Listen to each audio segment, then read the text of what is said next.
ஆகாஷ்வாணி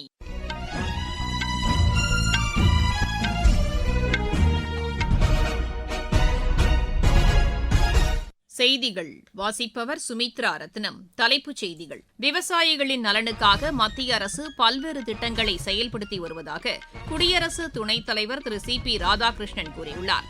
முதலீட்டுக்கு உகந்த சூழல் இந்தியாவில் நிலவுவதாக மத்திய அமைச்சர் திரு பியூஷ் கோயல் தெரிவித்துள்ளார். ரஷ்யாவுடனான நல்லுறவு தொடர்ந்து வலுவடைந்து வருவதாக வெளியுறவு அமைச்சர் டாக்டர் ஜெய்சங்கர் கூறியுள்ளார். நியூசிலாந்தில் 16 வயதுக்குட்பட்ட சிறார்கள் சமூக வலைதளங்களை பயன்படுத்த தடை விதிக்கப்பட உள்ளதாக அந்நாட்டு அரசு அறிவித்துள்ளது. 17 வயதுக்குட்பட்டோருக்கான உலக வாலிபால் சாம்பியன் போட்டியில் இந்தியா காலிறுதிக்கு முந்தைய சுற்றுக்கு முன்னேறியுள்ளது. இனி விரிவான செய்திகள். விவசாயிகளின் நலனுக்காக மத்திய அரசு பல்வேறு திட்டங்களை செயல்படுத்தி வருவதாக குடியரசு துணைத் தலைவர் திரு சி.பி. ராதாகிருஷ்ணன் கூறியுள்ளார். ஆந்திராவின் எலூரு மாவட்டத்தில் உள்ள முசுனூருவில் நடைபெற்ற நிகழ்ச்சியில் கலந்து கொண்டு அவர் பேசினார். நாட்டின் வளர்ச்சியில் வேளாண் துறை முக்கிய பங்கு வகிப்பதாக அவர் தெரிவித்தார். விவசாயிகள் தொழில்நுட்பத்தை கூடுதலாக பயன்படுத்த வேண்டியதன் அவசியத்தையும் அவர் வலியுறுத்தினார். வேளாண் துறையில் புதுமை கண்டுபிடிப்புகளுக்கு ஊக்கமளிக்க வேண்டும் என்று அவர் கேட்டுக் கொண்டார். வேளாண் துறையின் வளர்ச்சிக்கு மத்திய அரசு கூடுதல் முக்கியத்துவம் அளித்துள்ளதாகவும் திரு சி.பி. ராதாகிருஷ்ணன் தெரிவித்தார். முதலீட்டுக்கு உகந்த சூழல் இந்தியாவில் நிலவுவதாக மத்திய தொழில் மற்றும் வர்த்தகத்துறை அமைச்சர் திரு பியூஷ் கோயல் கூறியுள்ளார்.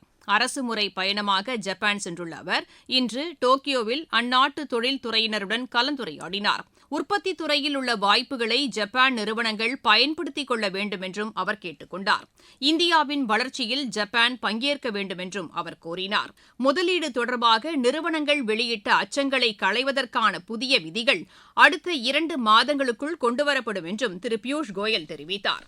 வெளியுறவு அமைச்சர் டாக்டர் ஜெய்சங்கர் ரஷ்ய அதிபர் திரு விளாடிமிர் புட்டினை இன்று மாஸ்கோவில் சந்தித்து பேசினார். இந்த சந்திப்பின் போது இரு நாடுகளுக்கு இடையேயான நல்லுறவை வலுப்படுத்துவது குறித்து விவாதிக்கப்பட்டதாக ஏஜென்சி செய்திகள் தெரிவிக்கின்றன. முன்னதாக இரு நாடுகளுக்கு இடையேயான ஆணையக் கூட்டத்திலும் திரு ஜெய்சங்கர் பங்கேற்று பேசினார். சர்வதேச அளவில் சிக்கலான சூழல் நிலவி வந்த போதிலும் இந்தியா ரஷ்யா இடையேயான நல்லுறவு எப்போதும் போல் வலிமையாக உள்ளது என்றும் இந்த கூட்டத்தில் அமைச்சர் தெரிவித்தார். சுற்றுச்சூழலை பாதுகாப்பதில் மத்திய அரசு உறுதியுடன் உள்ளதாக அத்துறைக்கான மத்திய அமைச்சர் திரு பூபேந்தர் யாதவ் கூறியுள்ளார். அரசுமுறை பயணமாக மங்கோலியா சென்றுள்ள அவர் உலான்பட்டாரில் நடைபெற்ற சுற்றுச்சூழல் பாதுகாப்பு தொடர்பான மாநாட்டில் கலந்து கொண்டு உரையாற்றினார். வனப்பரப்பை அதிகரிப்பதற்காக பசுமை இந்தியா இயக்கம் செயல்படுத்தப்பட்டு வருவதாகவும் அவர் தெரிவித்தார். சுற்றுச்சூழல் பாதுகாப்பு தொடர்பான விழிப்புணர்வு நடவடிக்கைகளுக்கும் மத்திய அரசு ஊக்கமளித்து வருவதாக திரு பூபேந்தர் யாதவ் கூறினார். ஒருங்கிணைந்த டிஜிட்டல் கட்டண முறை 10 ஆண்டுகளை நிறைவு செய்துள்ளது. கடந்த 2016ஆம் ஆண்டு இதே நாளில் இந்த கட்டண முறை அறிமுகப்படுத்தப்பட்டதாக நிதித்துறையின் செய்திக்குறிப்பு தெரிவிக்கிறது.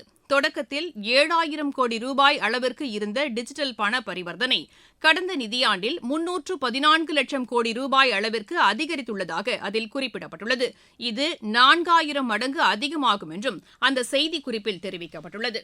இந்தியா மொராக்கோ கூட்டு ஆணையத்தின் கூட்டம் இன்று மொராக்கோவில் நடைபெறுகிறது. இதில் இந்தியாவின் சார்பில் மத்திய இணையமைச்சர் திரு ஜிதின் பிரசாதா பங்கேற்கிறார். இரு நாடுகளுக்கும் இடையேயான பொருளாதார ஒத்துழைப்பை வலுப்படுத்துவது குறித்து இக்கூட்டத்தில் விவாதிக்கப்பட உள்ளது.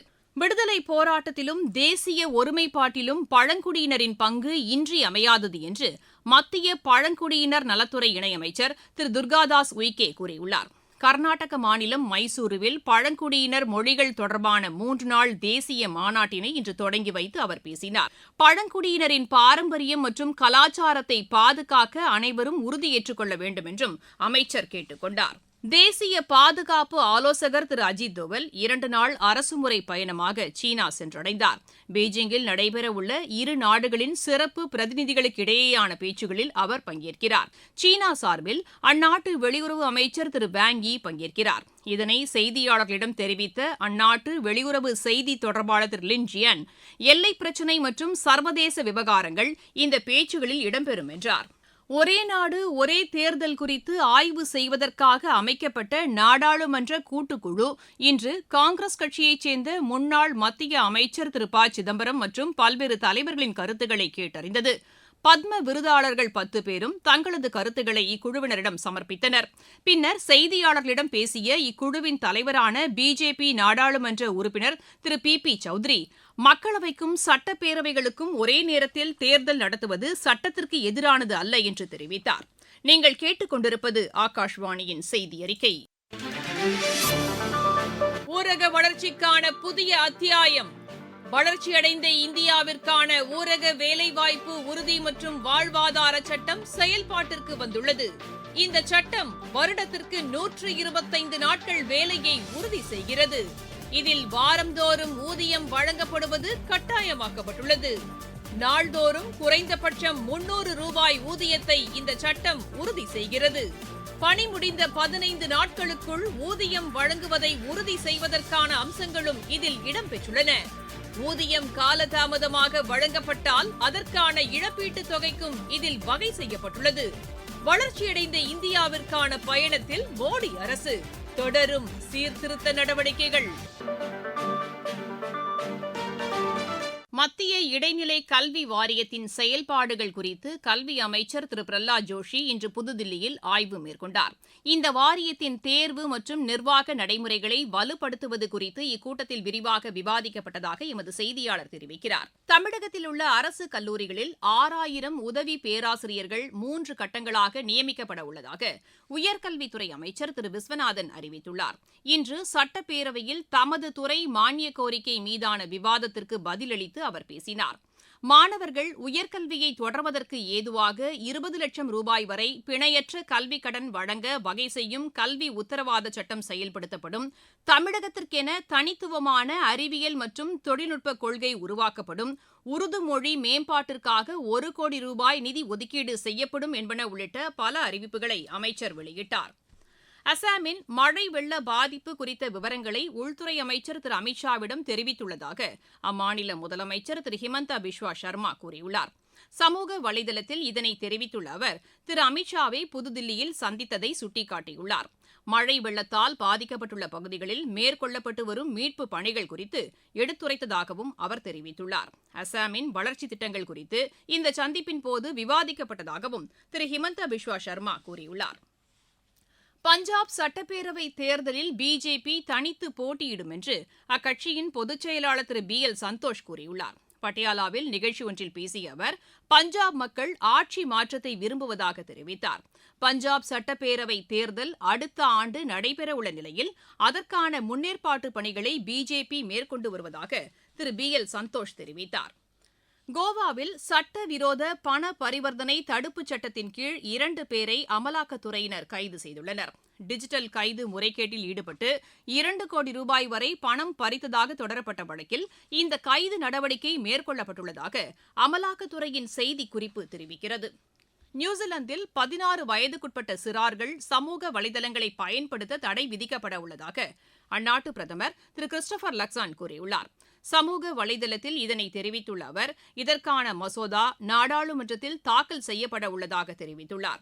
இதனை நிறைவேற்ற தவறும் சமூக வலைதள நிறுவனங்களுக்கு அபராதம் விதிக்க வகை செய்யும் அம்சங்களும் இந்த மசோதாவில் இடம்பெறும் என்றும் திரு கிறிஸ்டோபர் லக்சன் கூறியுள்ளார். 17 வயதுக்குட்பட்டோருக்கான உலக வாலிபால் சாம்பியன் போட்டியில் இந்தியா காலிறுதிக்கு முந்தைய சுற்றுக்கு முன்னேறியுள்ளது.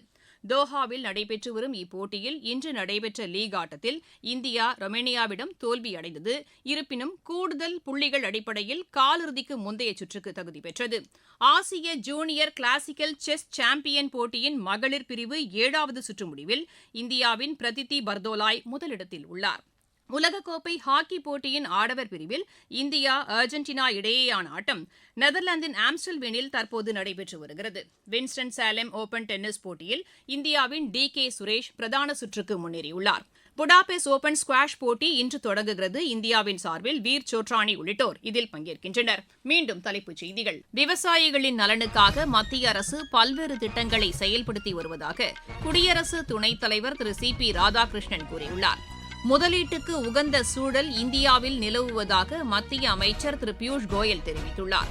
ரஷ்யாவுடனான நல்லுறவு தொடர்ந்து வலுவடைந்து வருவதாக வெளியுறவு அமைச்சர் டாக்டர் ஜெய்சங்கர் கூறியுள்ளார். நியூசிலாந்தில் 16 வயதுக்குட்பட்ட சிறார்கள் சமூக வலைதளங்களை பயன்படுத்த தடை விதிக்கப்பட உள்ளதாக அந்நாட்டு அரசு அறிவித்துள்ளது. 17 வயதுக்குட்பட்டோருக்கான உலக வாலிபால் சாம்பியன் போட்டியில் இந்தியா காலிறுதிக்கு முந்தைய சுற்றுக்கு முன்னேறியுள்ளது. செய்தி அறிக்கை நிறைவடைகிறது.